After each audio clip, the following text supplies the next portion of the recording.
serviteurs et servantes de l'Éternel, peuple de Dieu, peuple de Côte d'Ivoire, d'Afrique et du monde, je vous salue au nom de notre Seigneur Jésus-Christ de Nazareth. Soyez bénis et soyez tous les bienvenus en ce jour spécial, exceptionnel, aussi un jour qui marquera l'humanité. Que Dieu nous bénisse. La prière a déjà été faite, donc on n'a plus à continuer dans la prière.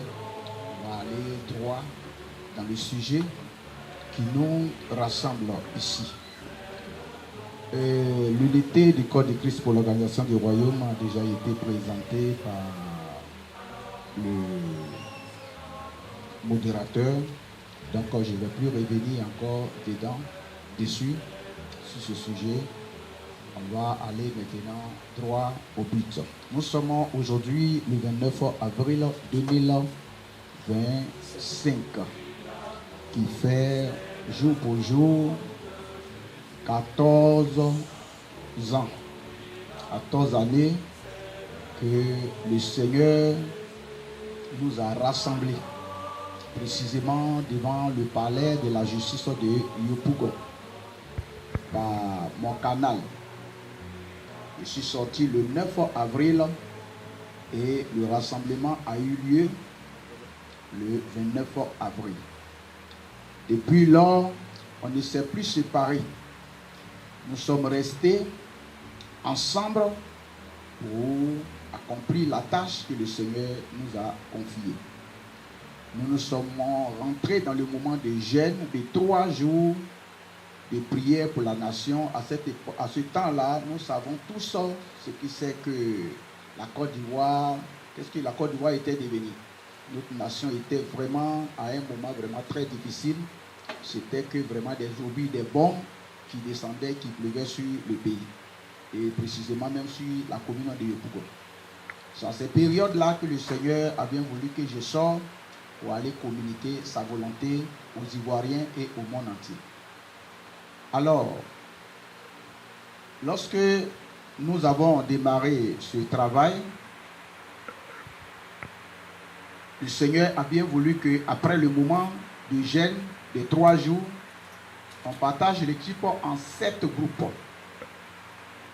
Et qu'un groupe puisse occuper un jour dans la semaine pour intercéder 7 jours sur 7, 24 heures sur 24, non-stop, pour la Côte d'Ivoire, pour l'Église et les nations du monde entier. Pendant ce travail de prière et d'intercession, le Seigneur va nous donner plusieurs révélations et plusieurs orientations concernant la Côte d'Ivoire, l'Église et le monde entier. Aujourd'hui, à cette conférence, nous n'allons pas étaler tout des révélations que le Seigneur nous a données, mais nous allons juste faire comprendre ce que Dieu attend de notre heure, de notre génération. Donc, ce que Dieu attend de nous aujourd'hui, c'est ce que nous venons pour vous dire. C'est-à-dire quoi? Après 14 ans de prière, 7 jours sur 7, qu'est-ce que Dieu nous a dit? Dieu dit quoi pour la Côte d'Ivoire, pour son Église et pour le monde? Donc, voici la raison de cette conférence et de cette déclaration. Ça veut dire que nous sommes partis vers Dieu et Dieu nous a parlé.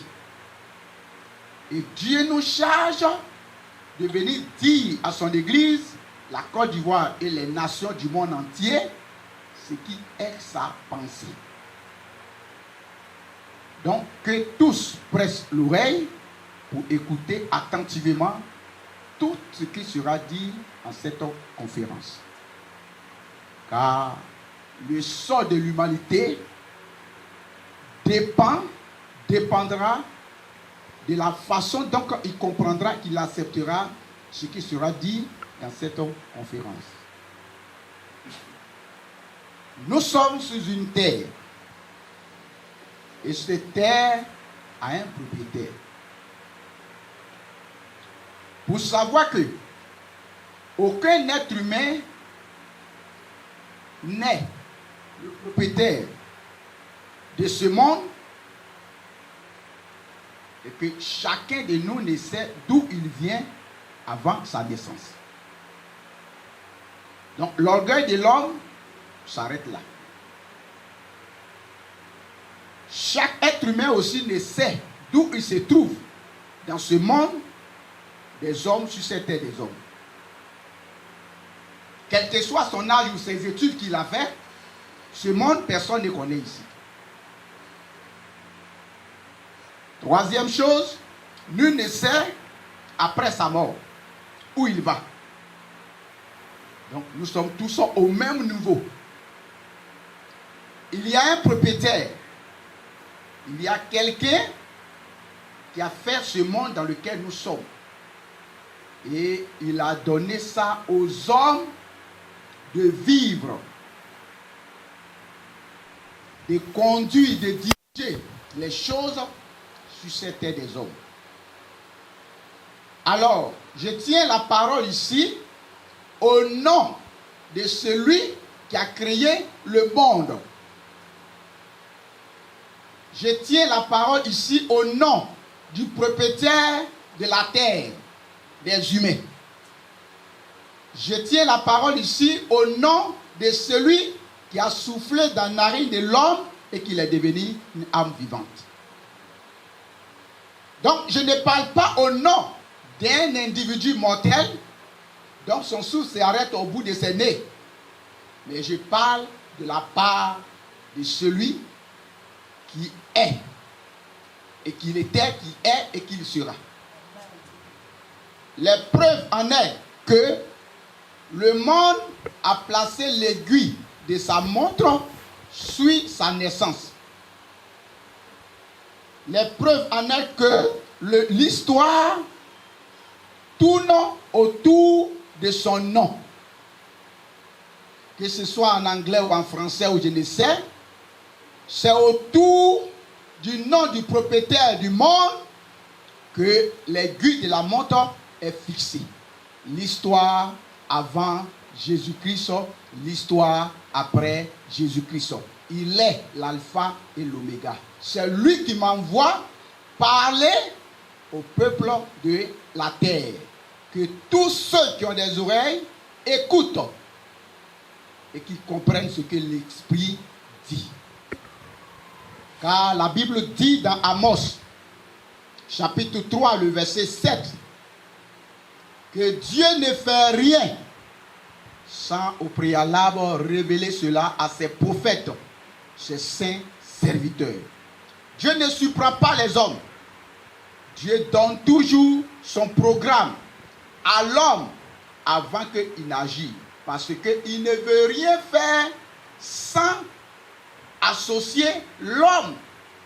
Parce que tout ce qu'il fait, c'est pour le bien-être de l'être humain lui-même. Donc il demande toujours la participation, la part de l'être humain. Donc que la terre m'écoute attentivement. Alors, je ne peux pas dire que je viens de la part de Dieu, et puis je vais être là pour dire que j'ai rêvé, et je viens pour vous parler. Tout le monde rêve. Oui, un esprit m'a parlé, donc je viens pour vous parler. Oui, les esprits parlent. Mais je viens vous parler sur la base du livre sacré unique de la terre, le livre le plus vendu de la terre et le livre le plus lu de la terre, qui est la Bible. Donc, ma parole est sur la révélation de la Bible. Donc, 14 années intercédées, Dieu nous a fait comprendre les secrets qui sont cachés dans les saintes écritures que nous tous, nous avons l'habitude de lire. Donc c'est pourquoi nous demandons au peuple de la terre et écoutez attentivement ce qui sera dit, parce que cette conférence marquera l'humanité tout entière. Que Dieu te bénisse. Toi, tu as pris part à cette conférence. C'est une sélection de Dieu pour toi. Sois heureux pour ce que tu es là. Et toi, tu entendras ce qui va se dire ici. Sois heureux parce que il t'est donné de pouvoir rentrer dans le plan de Dieu. Amen. Que Dieu nous bénisse abondamment. Amen. 14 années, le Seigneur nous a parlé sur le monde. Et il nous a demandé de mettre à l'écrit. Nous avons commencé. On n'a pas encore terminé. Mais il y a un livre déjà qui contient les révélations que le Seigneur nous a données durant les 14 années. Donc, ça y est là, intitulé l'histoire de l'échec des nations au plan politique. Pourquoi les nations ne se retrouvent pas sur le plan politique? Pourquoi le monde est toujours dans les guerres? Pourquoi des hommes, chaque année ou chaque époque, ils viennent pour faire des propositions aux autres pour pouvoir apporter la solution ou améliorer les conditions de vie de leurs prochains? Donc, pourquoi on va pour faire des études? Les études pour qu'on puisse vraiment vivre dans ce monde des hommes, développer les matières premières que Dieu nous a données sur la terre, et organiser la société pour qu'il y ait la vie entre nous les uns et les autres, toutes sortes de domaines, et que chaque leader, des savants, des religieux, les politiciens proposent. Mais quand nous regardons, chaque année, le monde va de mal en pire. Malgré des études et des diplômes et des noms que nous nous donnions, nous n'arrivions pas à porter la stabilité sur la terre des hommes.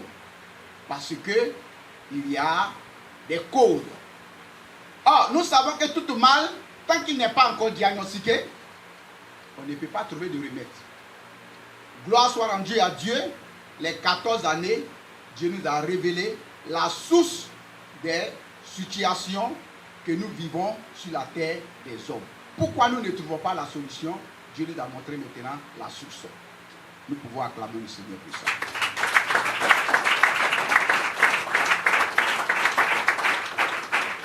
Dieu nous a dit qu'il y a deux sources. Deux grandes erreurs commises par les hommes qui a conduit ce monde dans le chaos lequel il se trouve. La première erreur, c'était la contestation de la parole de Dieu dans le jardin d'Éden par les premières personnes que Dieu a créées, Adam et Ève, qui sont allés contre sa feuille de route. Donc un décret a été pris par Dieu lui-même pour limiter l'existence de l'être humain sur la terre. Et c'est par là que la mort a fait son entrée dans la vie de l'homme. Sinon, dans le plan de Dieu, l'homme est créé pour vivre éternellement. Mais par cette désobéissance, un décret va être pris pour que l'être humain ait une durée de vie limitée sur la terre des hommes. L'homme a été chassé, exclu du jardin d'Éden. A suivi des maladies, des difficultés de l'être humain a commencé là. Voilà le premier problème que l'homme a. Qu'est-ce que cela a donné? Ça a séparé l'homme de son créateur. C'est-à-dire l'homme n'a plus le chemin par lequel il doit passer pour aller vers son Créateur qui l'a envoyé dans ce monde. De deux, l'homme n'a plus de médiateur entre lui et Dieu. Donc l'être humain était livré à lui sur la terre des hommes. Donc Dieu fait une promesse dans Genèse chapitre 3, 15. Il dit que je viendrai rétablir l'homme pour lui donner la vie éternelle qu'il vient de perdre à travers la postérité de la femme. Donc cette promesse, c'est ce que va être la feuille de route de Dieu, que Dieu va poursuivre pour le bien-être de l'être humain sur la terre des hommes. Alléluia. Amen. Gloire à Jésus. Amen. Je viens parler de la politique, l'échec des nations au plan politique. Donc, la première erreur, c'était le péché adamique. Un décret a été pris et l'homme a été exclu et les problèmes de l'homme ont commencé là. Le deuxième problème qui concerne la politique même typiquement dit, l'être humain, lorsqu'il a commencé à se multiplier sur la terre, Dieu choisit 7 parmi les enfants de Adam pour faire de son peuple un peuple saint dans lequel sa promesse de Genèse 15 va s'accomplir. Voilà que dans Genèse chapitre 6, les descendants de Seth, qui sont constitués comme les peuples de Dieu sur la terre, ils vont suer leur nature et renoncer à leur mission. Pour ressembler aux autres fils et filles d'Adam qui sont sous le soleil. Dieu va prendre encore là un décret. Et ses 3 enfants. C'est Noé, ses femmes, ses 3 enfants qui vont maintenant repeupler la terre des hommes. Dieu va donner la même feuille de route qu'il a dit à Adam et Ève dans le jardin d'Éden. Multipliez, soyez féconds, remplissez la terre, assujettissez-la.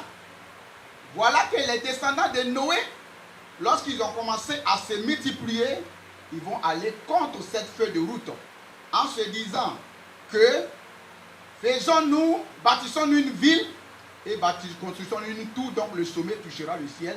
Faisons-nous un nom sur le soleil pour ne pas que nous nous dispersions sur la surface de la terre. Cette contestation de la feuille de route de Dieu va encore amener Dieu à prendre un nouveau décret. Et ce décret, Dieu dit, on va confondre les langues et qu'ils ne parlent pas, afin qu'ils ne parlent plus le même mot. Et c'est en ce jour-là qu'il y a eu la confusion des langues, que la terre tout entière a commencé à parler des diversités de langues. Les diversités de langues est venue à la tour de Babel par un décret de Dieu à cause de la rébellion de l'homme en contestant la feuille de route que Dieu a donnée à l'homme. Donc à partir de cela, de ce jour, les êtres humains ne peuvent plus jamais se mettre ensemble pour réaliser quelque chose dans un commun accord. Voilà la deuxième source des problèmes des humains sur la terre. Ils vont se disperser sur la terre sans repère. Donc ils ne vont pas connaître maintenant le plan de Dieu. C'est dans les guerres, dans les luttes, dans les conflits qu'ils vont maintenant conquérir maintenant des territoires. Et c'est comme ça que les hommes se sont éparpillés sur la surface de la terre. Voilà comment nous nous sommes éparpillés sur la terre des hommes. On s'est éparpillé sur la terre des hommes sans un programme, sans programme fixe. Donc on a perdu la feuille de route de Dieu, c'est-à-dire le plan que Dieu a tracé pour que les humains devraient s'organiser dedans.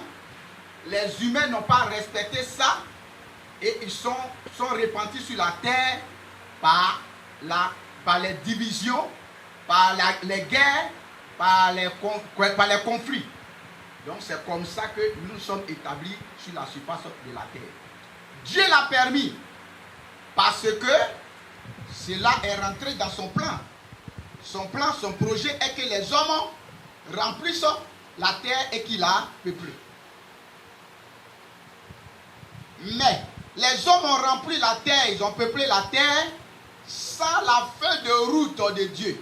Donc c'est dans un mauvais système que les hommes ont peuplé la terre. Donc un mauvais système s'est installé. Et c'est dans ce mauvais système que le monde fonctionne. Et chacun essaie de donner une proposition de solution. Donc chaque leader vient, il dit si on fait comme ça, ça marchera. Chaque leader vient dire que non, donnez-moi, moi je vais vous donner la bonne orientation. Et jusqu'à là, les propositions ne font que se faire. Mais ça ne fait qu'aller de mal en pire. Toi et moi qui sommes assis là aujourd'hui, nous sommes convaincus que ce monde n'est pas sur la bonne voie. Que là où il s'en va, c'est le comble. Alors Dieu, qui a créé son monde,